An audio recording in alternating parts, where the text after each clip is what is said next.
Assalamualaikum warahmatullahi wabarakatuh. Nama saya Kasmila Azani dengan NIM 41822011042. Kali ini saya akan mengerjakan ujian akhir semester mata kuliah komputer masyarakat. Untuk soal pertama ada hak kekayaan intelektual, yaitu haki. Apa sih itu haki? Haki atau hak kekayaan intelektual merupakan hak yang diberikan kepada hasil olah pikir manusia dalam menciptakan produk, jasa, atau proses yang berguna untuk masyarakat. Selanjutnya ada contoh kasus pelanggaran haki yang berada di dalam negeri. Yang pertama ada kasus pelanggaran hak cipta gambar oleh Mall Grand Indonesia. Pada pertengahan 2020, ahli waris Heng Antung menciptakan sketsa atau gambar Tugu Selamat Datang menggugat Mall Grand Indonesia ke Pengadilan Negara Jakarta Pusat. Majelis hakim yang diketuai oleh Agung Suhendro pun memutuskan almarhum Heng Antung sebagai mencipta sketsa Tugu Selamat Datang dan ahli warisnya sebagai pemegang hak cipta atas sketsa tersebut. Hakim menyatakan Grand Indonesia telah melanggar hak cipta atas ciptaan sketsa atau gambar Tugu Selamat Datang dengan mendaftarkan atau menggunakan logo yang menyerupai bentuk sketsa Tugu Selamat Datang. Atas pelanggaran hak cipta ini, Grand Indonesia dijatuhi hukuman untuk membayar ganti rugi sebesar 1 miliar kepada ahli waris Heng Antung selaku pemegang hak cipta Tugu Selamat Datang. Yang selanjutnya ada pelanggaran hak cipta Warkop DKI. Pada tahun 2021, grup lawak Warkopi yang dianggap mirip grup kawakan Warkop Dono, Kasino, dan Indro menjadi pembicaraan publik. Warkopi yang terdiri dari Alvin Dwi Krisnadi, Alfred Dimas Krisnadi, dan Septiadi Caniago dianggap telah melanggar hak kekayaan intelektual yang dimiliki oleh Warkop DKI. Selain memiliki hak cipta berupa hak moral dan hak ekonomi, Warkop DKI juga telah menjadi merek dagang.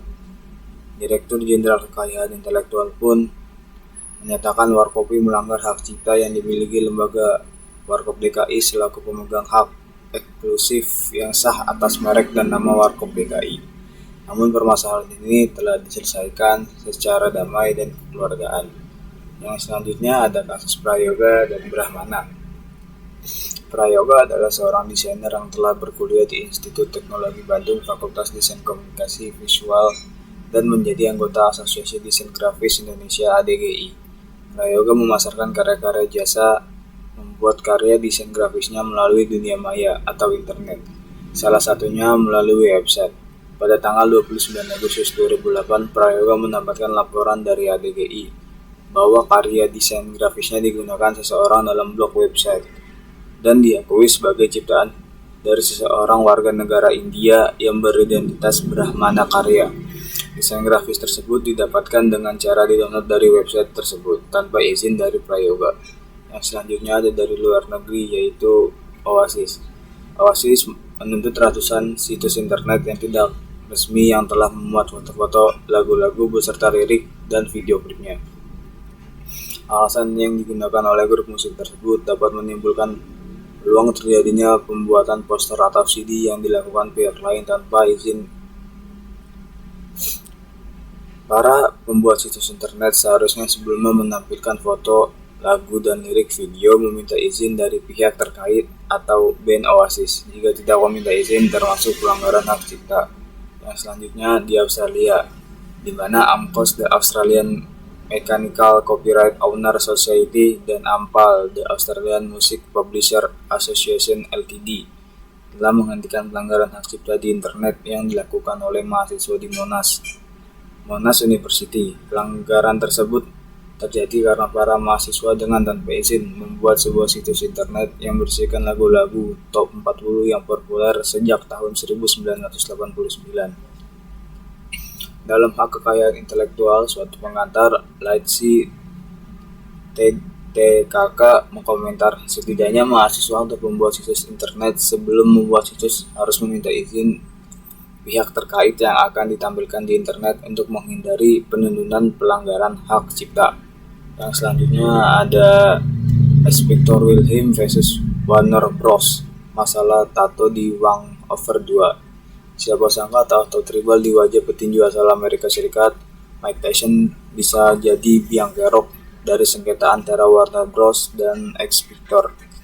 Tato yang kebetulan mengerjakan tato pada wajah petinju Mike Tyson. Whitmill mendapatkan hak cipta untuk tato tribal tersebut pada 9 April dan menganggap Warner Bros. Telah melanggar hukum HKI. Masalahnya, tato tersebut muncul di Hangover 2, film keluaran 2011 besutan Todd Phillips dan Warner Bros. Sekadar penjelasan, tato tersebut muncul di wajah Stu Price yang diperankan oleh Ed Helms. Saking miripnya dengan Mike Tyson, tato tersebut juga terletak di sisi kiri wajah Price. Dijadwalkan rilis pada 26 Mei 2011, Whitmill melancarkan tuntutan pada 28 April. Ingin cepat selesai, Warner Bros. Sempat menawarkan solusi menghilangkan tato tersebut secara digital sebelum rilis. Untungnya kedua pihak sudah menyelesaikan sengketa tersebut secara kekeluargaan pada 17 Juni 2011. Saat ditanya mengenai penyelesaiannya, baik Warner dan Bros. Sama-sama bungkam. Soal selanjutnya ada plagiarisme. Apa sih plagiarisme itu? Plagiat adalah pembuatan secara sengaja atau tidak sengaja dalam memproses atau mencoba memproses kredit atau nilai untuk suatu karya ilmiah dengan mengutip sebagai atau seluruh karya dan atau karya ilmiah pihak lain yang diakui sebagai karya ilmiahnya tanpa menyatakan sumber yang tepat dan memadai. Berdasarkan pengertian tersebut, dapat disimpulkan bahwa plagiarisme atau plagiat tindakan mencuri atau mengambil karya ilmiah orang lain tanpa izin menyatakan sumbernya. Yang selanjutnya ada cara bagaimana mencegah plagiarisme. Yang pertama ada sertakan sitasi. Penggunaan referensi atau sumber rujukan sangat penting karena memiliki fungsi memperkuat karya ilmiah yang sedang dikerjakan. Akan tetapi, penulis perlu menyertakan sitasi atau sumber rujukan pada setiap opini, ide, gagasan, dan sejenis ke dalamnya. Yang kedua ada catat berbagai sumber daftar pustaka sejak awal. Bagaimana mahasiswa atau dosen yang sedang mengerjakan tugas akhir atau skripsi, paper, dan sebagainya. Alangkah baiknya jika dari awal penulis sudah menyiapkan berbagai sumber yang dibutuhkan dan memasukkannya di daftar pustaka. Selanjutnya adalah lakukan parafrase. Agar tidak terlihat copy paste dan berpotensi plagiarisme, penulis dapat melakukan parafrase baik kutipan, opini, dan sejenisnya yang didapatkan dari sumber rujukan. Yang keempat adalah lakukan interpretasi.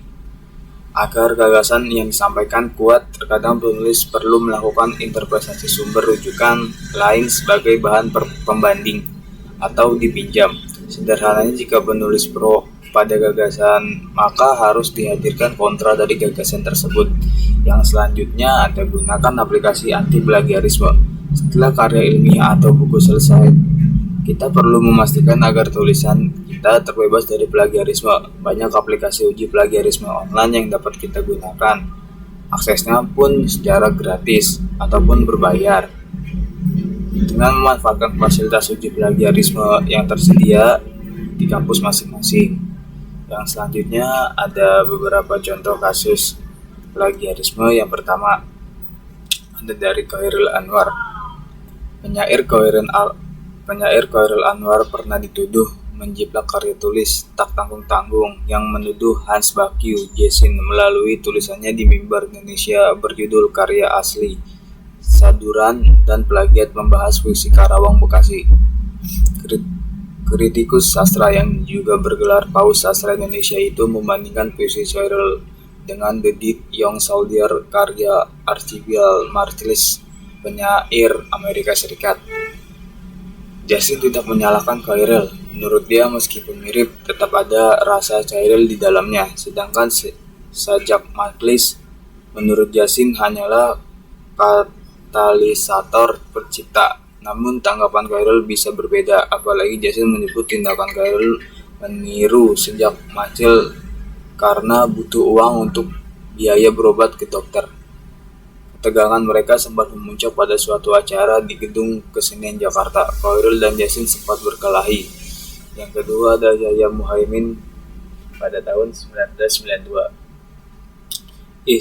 Ismet Fanani, ahli pendidikan asal Batu Sangkar, Sumatera Barat yang bermukim di Amerika Serikat menerbitkan buku tentang plagiat, buku terbitan Syafi'i Haji Masanggung Jakarta. Itu berjudul Plagiat. Isinya tentang plagiat Yahya Muhaimin, disertai Yahya dituduh menjiplak tulisan beberapa ahli. The Politics of Silent Businessman disertai Yahya yang dipertahankan di Mid Cabrit, Amerika Serikat pada 1982. Dibandingkan dengan Capitalism dan The Bureaucratic State in Indonesia pada 1969 sampai 1979.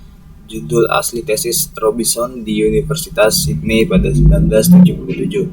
Menurut Ismet, kemiripan itu baru satu sumber, masih banyak lagi kemiripan dengan artikel lain. Yahya sendiri kepada Tempo menjelaskan, mungkin dia memakai standar plagiat yang berbeda dengan yang saya anut. Dia mengakui kesertasinya mengutip banyak fakta dan mendapat sejumlah ahli yang memang disebut Fanani. Tapi saya mencantumkan sumbernya, kata Yahya atas tudingan Fanani itu. Yahya tak berpikir menyerang balik. Yang selanjutnya ada dari Amir Santoso pada 1979. Ia dituduh membajak karya tulis ilmiah dari berbagai kalangan, bahkan dari kalangan mahasiswa itu sendiri. Amir juga mencaplok karya intelektual pakar lain. Apa yang dilakukan Amir Santoso itu dalam rangka menciptakan gelar profesor atau guru besar Universitas Indonesia. Yang selanjutnya ada apa sih itu masyarakat informasi? Masyarakat informasi itu sendiri menurut William J. Martin pada 1995, masyarakat informasi adalah suatu masyarakat di mana kualitas hidup, prospek untuk perubahan sosial dan pembangunan ekonomi bergantung pada peningkatan informasi dan pemanfaatannya. Yaitu selanjutnya ada contoh studi kasus masyarakat informasi.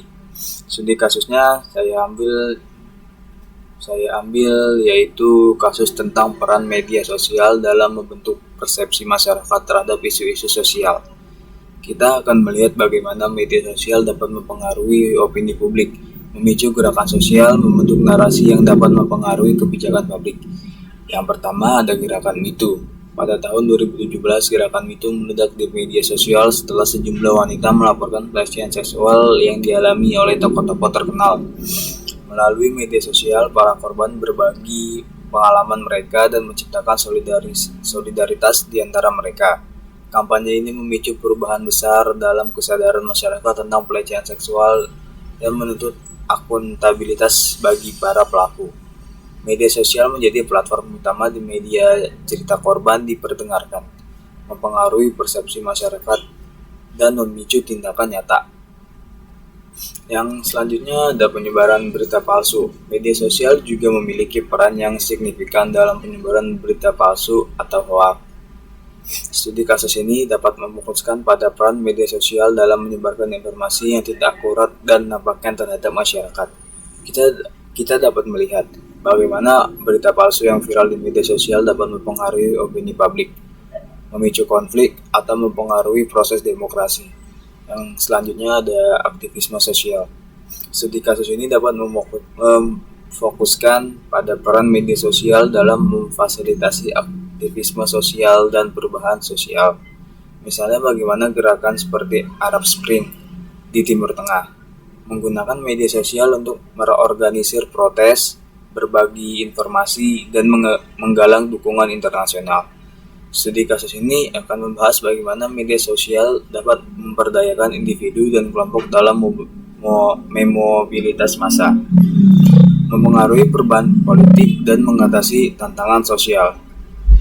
Jadi kesimpulannya, studi kasus tentang peran media sosial dalam masyarakat informasi menunjukkan bahwa media sosial memiliki dampak yang signifikan dalam membentuk opini publik, mempengaruhi gerakan nasional, dan mengubah cara masyarakat berpartisipasi dalam kehidupan sosial. Namun, dampak ini tidak selalu positif, dan tantangan seperti penyebaran berita palsu dan pelanggaran privasi perlu diatasi. Studi kasus ini memberikan wawasan tentang kompleksnya peran media sosial dalam masyarakat informasi yang modern. Selanjutnya, apa itu analisis SWOT? Analisis SWOT atau personal SWOT analysis adalah metode analisis diri sendiri yang dilakukan dengan mengidentifikasi kekuatan strength, kelemahan weakness, peluang opportunity, dan ancaman threat yang dimiliki individu untuk mengembangkan karir dan meningkatkan kualitas hidup. Apa sih itu strength atau kelebihan yang saya miliki?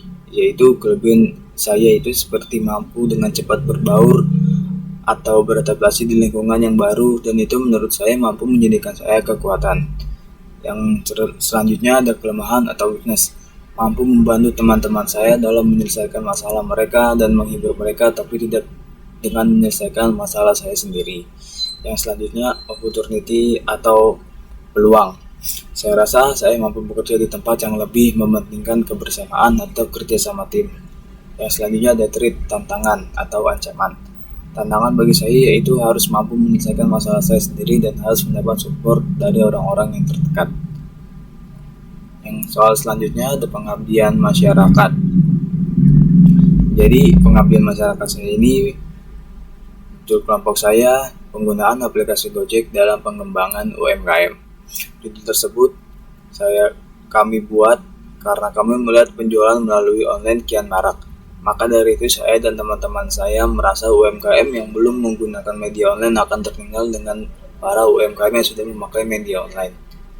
Jadi saya dan kelompok saya akan melakukan pengabdian masyarakat di warung makan yang berada di Ciledug. Tujuan kami memilih warung tersebut karena tepat dengan judul pengabdian masyarakat yang kami buat, yaitu penggunaan aplikasi Gojek dalam pengembangan UMKM. Kami melihat di warung tersebut belum adanya penjualan berbasis online. Di sana pun sedikit memberi pemahaman tentang aplikasi Gojek, khususnya GoFood. Lalu, setelah kami memberikan sedikit pemahaman, sang pemilik warung pun sangat antusias untuk kami bantu memakai aplikasi Gojek tersebut untuk membantu UMKM-nya. Sekian saja ujian akhir semester komputer masyarakat saya. Kurang lebihnya mohon maaf. Assalamualaikum warahmatullahi wabarakatuh.